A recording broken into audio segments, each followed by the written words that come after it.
C'est un grand sujet d'actualité aujourd'hui et pourtant l'intelligence artificielle, c'est pas complètement nouveau. Aujourd'hui, le plus gros boom qu'il y a eu sur l'IA, je crois que c'est ChatGPT. Là, en ce moment, on en entend beaucoup parler parce qu'il y a eu énormément de progrès technologiques. Quand ça s'est lancé, on dirait que tout le monde a fait connaissance avec l'IA. En fait, c'est devenu un sujet normal. Je dirais qu'il y a 3 caractéristiques. La première, c'est la créativité sans limite. La deuxième, c'est que c'est chaque fois différent. Et la troisième, c'est que c'est une amélioration continue. C'est sûr que les avancées de l'IA peuvent faire peur. Il y a un certain nombre de défis liés à cela. Ça ne va pas que remplacer des métiers, ça va aussi en créer des nouveaux. Okay. Et puis, il y a aussi toutes les questions d'éthique qui sont à prendre en considération et qui sont des vrais défis dans le développement de l'IA. On en parle partout, on la voit partout. C'est un sujet qui révolutionne le monde du travail, le monde perso. On la voit partout. C'est l'intelligence artificielle.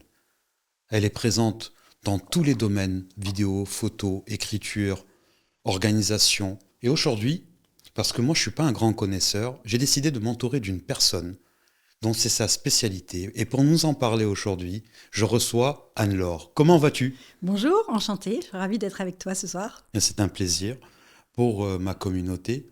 Est-ce que, avant qu'on commence à rentrer dans le sujet, tu peux te présenter un petit peu et leur dire qui es-tu ? Tout à fait. Alors moi, j'ai un profil de marketing communication dans le secteur des médias et de la tech. En particulier, j'ai une expérience de 15 ans chez Microsoft. Je connais un petit peu le digital, la tech. Okay. Et moi, j'aime fédérer des équipes, accompagner des projets, en particulier dans le digital. Et j'aime aussi la transmission. C'est pour ça que je suis aussi consultante, formatrice sur les sujets de marketing, communication digitale et aussi intelligence artificielle. Okay. Le grand sujet du moment. Et pourquoi l'intelligence artificielle est un sujet qui te tient à cœur ? C'est quelque chose qui révolutionne le monde aujourd'hui. On va en parler davantage et c'est pour ça que j'avais envie, moi aussi, de connaître davantage ce sujet, de me former et de former les autres, d'accompagner ce changement. Super, merci en tout cas de partager cette expérience avec nous. Première question que j'ai envie de te poser, c'est pourquoi on voit l'IA partout ? Alors effectivement, c'est un grand sujet d'actualité aujourd'hui et pourtant l'intelligence artificielle, c'est pas complètement nouveau parce que le terme existe depuis à peu près 70 ans. Il a été inventé par un mathématicien américain qui s'appelle McCarthy. Et là, en ce moment, on en entend beaucoup parler parce qu'il y a eu énormément de progrès technologiques qui sont liés vraiment à 3 facteurs, on va dire.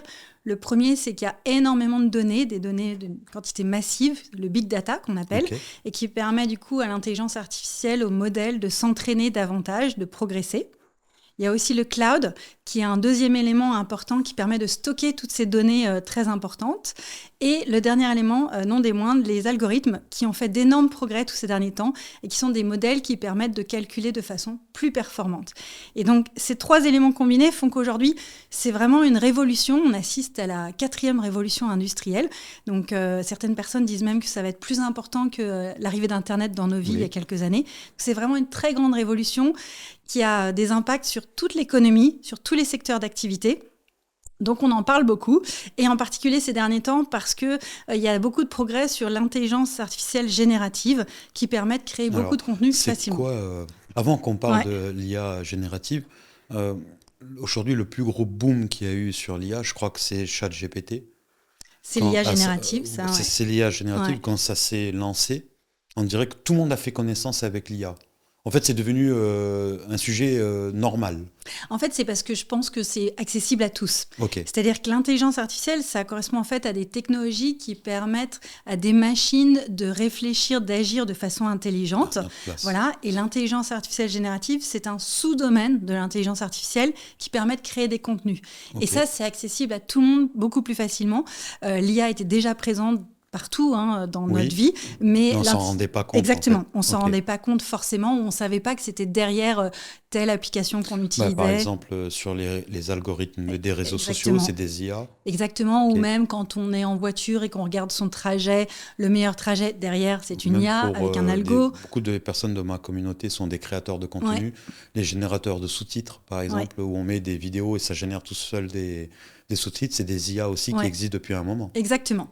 Et donc là, la vraie nouveauté, je pense que c'est effectivement la démocratisation de l'intelligence artificielle générative qui permet de créer facilement facilement du contenu, que ce soit du texte, une image, une vidéo, un son, très facilement grâce à un prompt et avec des outils accessibles gratuitement aussi. Alors bien sûr, on peut aussi payer pour avoir des fonctionnalités supplémentaires, mais il y a déjà beaucoup d'outils accessibles gratuitement pour tout le monde. Et donc ça c'est la grande nouveauté. Anne-Laure, qu'est-ce qui caractérise une IA générative ?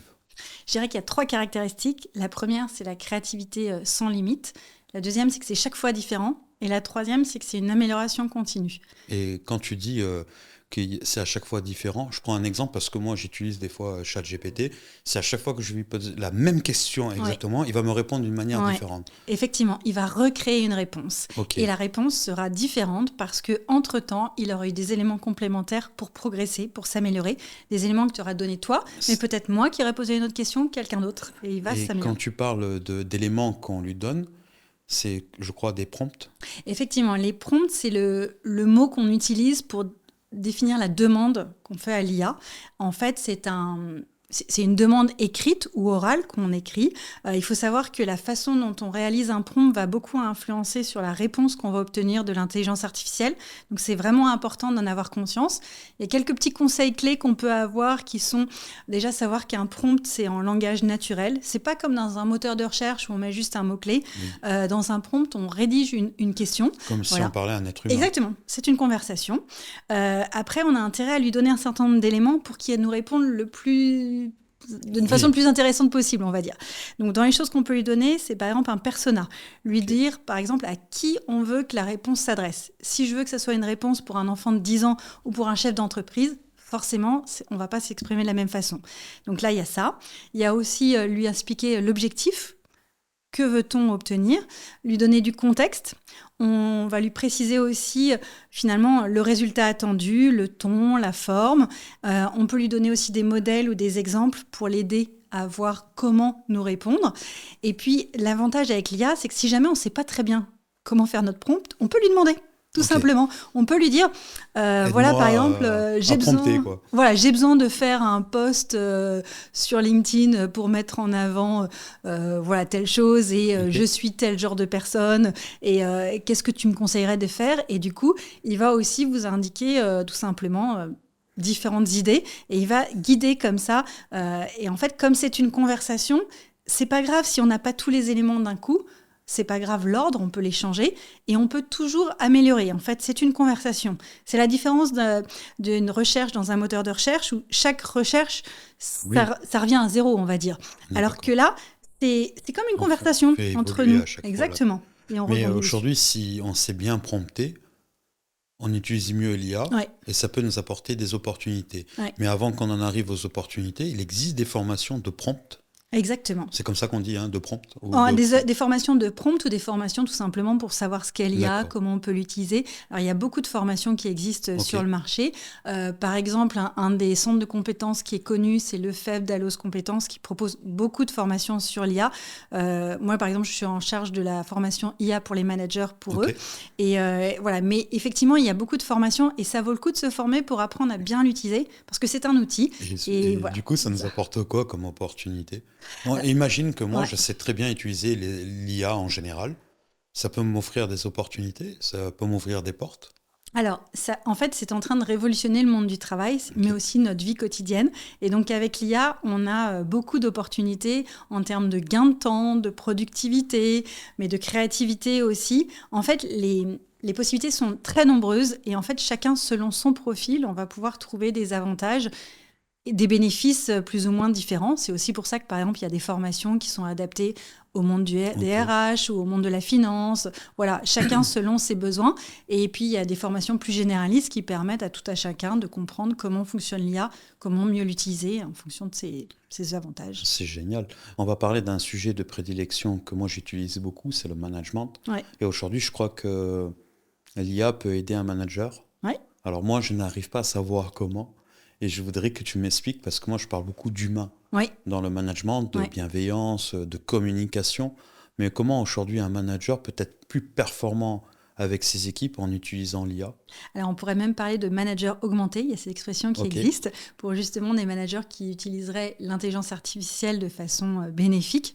En fait, l'intelligence artificielle va permettre aux managers de gagner du temps sur des tâches à faible valeur ajoutée pour passer plus de temps sur des tâches à valeur ajoutée, donc en automatisant un certain nombre de choses. Ça va être un peu comme un assistant personnel. Et puis, ça va lui permettre aussi de pouvoir repasser plus d'humain dans ses relations avec son équipe. Il peut se faire aider de l'IA sur des sujets même délicats pour avoir des conseils managériaux, pour savoir comment mieux gérer telle situation. Voilà, parce que l'IA, en fait, c'est un petit peu comme une bibliothèque avec beaucoup d'informations. Et donc, si on l'utilise bien, on peut aussi s'aider fortement dans son quotidien. En gros, si je dois retransmettre aux personnes, je suis manager pour des petites tâches, on va dire peut-être administratives ou de rédaction, ce genre de choses, je peux faire appel à l'IA. Oui, tout à fait. Donc au lieu de passer 4 heures à faire ça, je vais passer peut-être 10 minutes, j'exagère. Et les 4 heures que je gagne, je peux les consacrer à mon équipe, à parler avec eux, à faire mon vrai travail de manager. Manager. Et puis aussi, un manager, en général, il a aussi une orientation business. Et donc, l'IA va aussi l'aider à améliorer son business et du coup accompagner son équipe dans les objectifs business. Par exemple, en analysant des données, en faisant plus de prédiction de la demande, en identifiant des zones d'amélioration, aussi bien dans la performance des équipes que dans le développement professionnel. Ouais, c'est super intéressant parce qu'aujourd'hui, il y a un manque de formation pour les managers déjà, et il y a un gros problème de gestion des équipes, ce genre de choses. Donc, si l'IA peut venir accompagner, aider et soulager en fait des managers, on peut retrouver une bienveillance dans l'équipe et se concentrer sur l'essentiel. Exactement, se concentrer plus sur l'humain. L'idée, c'est d'essayer d'utiliser l'IA comme un outil pour faciliter certaines tâches et pouvoir se concentrer davantage sur l'humain. Alors, j'ai une petite question pour toi, parce que moi, je suis beaucoup sur les réseaux et je crois qu'il y a 2 écoles. Il y a l'école de ceux qui, l'IA, ça fait partie de leur vie, et il y a l'école de ceux qui pensent que l'IA, c'est pas quelque chose qu'il faut mettre en place parce que ça remplace les êtres humains, c'est pas naturel, c'est pas authentique, et que c'est pas quelque chose de bon. Qu'est-ce que tu as envie de leur dire à ces personnes-là ? Alors, c'est sûr que les avancées de l'IA peuvent faire peur. Il y a un certain nombre de défis liés à cela, comme le fait de savoir bien l'utiliser. On vient d'en parler, c'est pas forcément évident. Il y a un certain nombre de choses qu'on peut développer à ce sujet-là. Il y a le fait de savoir l'accompagner, parce que ça fait évoluer un certain nombre de métiers, probablement. Ça va pas que remplacer des métiers, ça va aussi en créer des nouveaux. Voilà. Et puis, il y a aussi toutes les questions liées à l'écologie, en termes d'impact, et aussi d'éthique, qui sont à prendre en considération et qui sont des vrais défis dans le développement de l'IA qu'il faut garder en tête. Voilà, donc il y a une certaine vigilance à avoir avec le développement de l'IA, ça c'est certain. Et voilà, ça c'est des choses effectivement qu'il faut garder en tête. Ça peut faire peur, comme dans les films un peu futuristes où on voit des robots, ce genre de choses. C'était un peu comme j'exagère un peu, mais comme les Terminator à l'époque. Ils étaient un peu en avance sur ça d'ailleurs dans leurs films, mais il y a des gens qui vont un peu loin quand même dans leur peur. Parce que moi, j'aime bien tout ce qui est authentique, j'aime bien tout ce qui est humain. Mais je ne trouve pas que l'IA va nuire à ça. Au contraire, ça va nous soulager dans certaines tâches et ça va nous permettre de mettre de l'humain un peu plus, en fait, comme dans le management. Et on va arriver à l'une de nos dernières questions. Moi, je suis nul en IA, mais vraiment. Qu'est-ce que je pourrais faire pour m'y mettre ? Par quoi je dois commencer ? Alors déjà, je dirais que mon premier conseil, c'est de tester. Aujourd'hui, il y a énormément d'outils gratuits en accès très facile. Donc, il ne faut pas hésiter à tester.